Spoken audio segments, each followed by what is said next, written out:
Hello everyone, welcome to Twilight Problem is Possibility, and this is Dr. Rajlakshmi. And I am here today to talk about or to do a series of lectures on endocrine disorders in the ICU, endocrine disorders in the critically ill patient. So I'm going to start with the thyroid, non-thyroid illness or sick thyroid.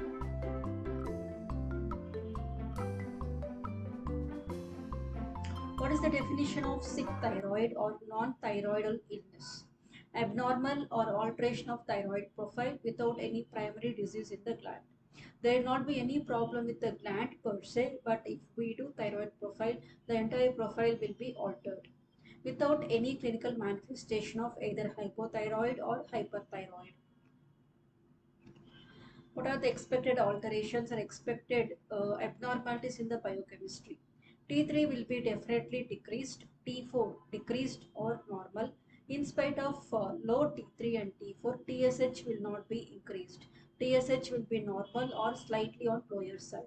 Reverse T3 will be increased. Reverse T3 is one of the metabolite of the T4. T4 will be converted into reverse T3 and T3. Reverse T3 will be increased, T3 will be decreased in case of sick thyroid or non-thyroidal illness. What is the possible mechanism? In spite of extensive research, we could not figure out what is the exact mechanism behind this illness or behind this abnormal biochemistry. The proposed mechanisms, there can be alterations at different levels, at the level of transporters, at the level of metabolism of hormones in the cells, and at the level of receptors. The transporters available are MCT8, monocarboxylase transporter 8, MCT10, and organic anion transporting polypeptide family C1, OAT, P1, C1. These are three transporters which transports T3, T4 to the cell, into the cells. In the brain, MCT10 and OAT, like monoorganic ion transport, organic anion transporting polypeptide family like MCT10 and OAT-P1C1 will be increased in the hypothalamus. MCT8 does not change in the brain. Coming to liver, MCT8 expression will be increased in case of the prolonged illness, and MCT10 does not change. Coming to metabolism, the metabolism of hormones will be done by a group of enzymes called deiodinases, a group of selenium cysteine containing enzymes, and they will remove iodine atom from inner and outer ring of thyroid hormone. 1, 2, 3. One catalyzes both inner and outer ring deiodination, and 2 catalyzes only outer ring, converting T4 to T3, which is the active form. T3 or type 3 deiodinase catalyzes only inner ring, converts T3 into T2 or T4 into reverse T3. Overall, deiodinase 3 will inactivates the enzyme. Deiodinase 2 will cause increase in the availability of active hormone. T3 increased expression of T3 results in decreased bioavailability of active hormone. Increased expression of type 2 enzyme will cause increased bioavailability of active hormone. In hypothalamus, deiodinase 2 expression will be increased, type 3 enzyme will be decreased. So overall results in increased bioavailability of thyroid hormone. Coming to liver, muscle, neutrophils and macrophages, there will be differential alterations in terms of acute and chronic illness. Sometimes deiodinase type 2 will be increased, sometimes it can be decreased. So overall the net result will be the bioavailability of the hormone will be altered in all these end organs. Reduced hypothalamic TRH expression and portal serum TRH and pituitary TSH content have been observed in both now observed in non-thyroid illness patient. So basically there will be alteration of hypothalamic pituitary thyroid axis. TRH expression, thyroid releasing hormone expression will be decreased, results in decreased TSH production from the pituitary. And some says this is This is been mediated by decreased or increased availability of local T3, which in turn caused by the increased type 2 deiodinase enzyme. And other mediators or other etiology behind a decreased expression of the TRH will be glucocorticoids. High steroid level will suppresses pituitary response to the TRH. What is the effect of nutrition on hypothalamic pituitary thyroid axis? Decreased food intake, starvation will cause decrease in the leptin hormone. This decrease in the leptin hormone in turn decrease the expression of the TRH in hypothalamus. Ultimately results in decreased TSH secretion and decreased thyroid hormone levels in the serum.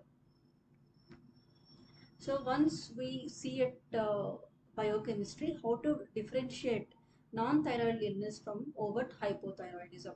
As we discussed, in case of non-thyroid illness syndrome, there will not be any clinical signs of hypothyroid.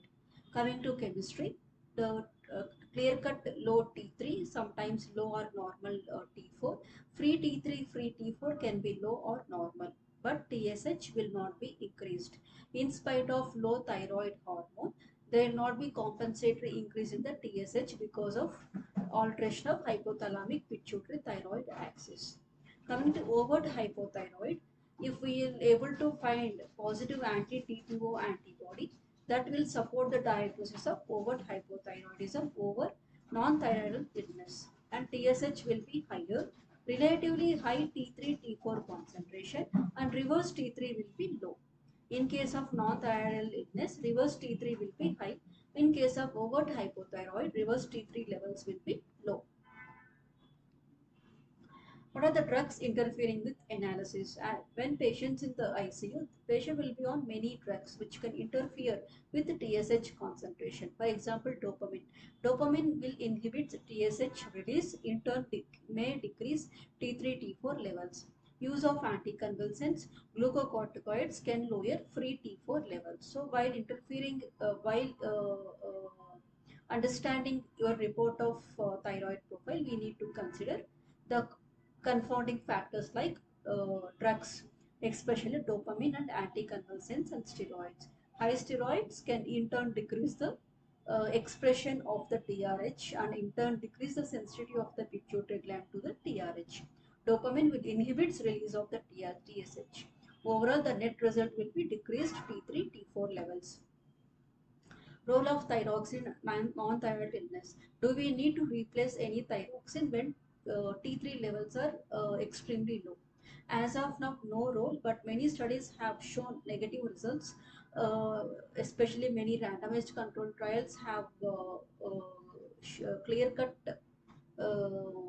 clear-cutly shown that supplementing supplementing thyroxine in case of sick thyroid resulted in adverse outcomes. So as of now, there is no role of giving thyroxine when patient is having non-thyroidal illness. Some studies have shown that replacing gonadotropin releasing hormone, growth hormone and TRH to stimulate hypothalamic pituitary thyroid axis had resulted in some positive outcomes, especially in terms of the metabolic parameters. And some studies have shown improved hemodynamics, especially when patient is having heart failure and cardiogenic shock. But we need to have more randomized control trials to get more clarity about the role of all these hormones, TRH, growth hormone, and gonadotropin releasing hormone supplementation. What is the clinical significance? Sometimes it helps us to decide upon the prognosis. Persistently high level of reverse T3 and persistently low level of T3, T4 may indicate poor prognosis. Thank you, and I'll meet you soon. I'll meet you all soon with further topics on endocrine disorders in ICU. And the next topic will be myxedema and thyroid dysbiosis. Thank you.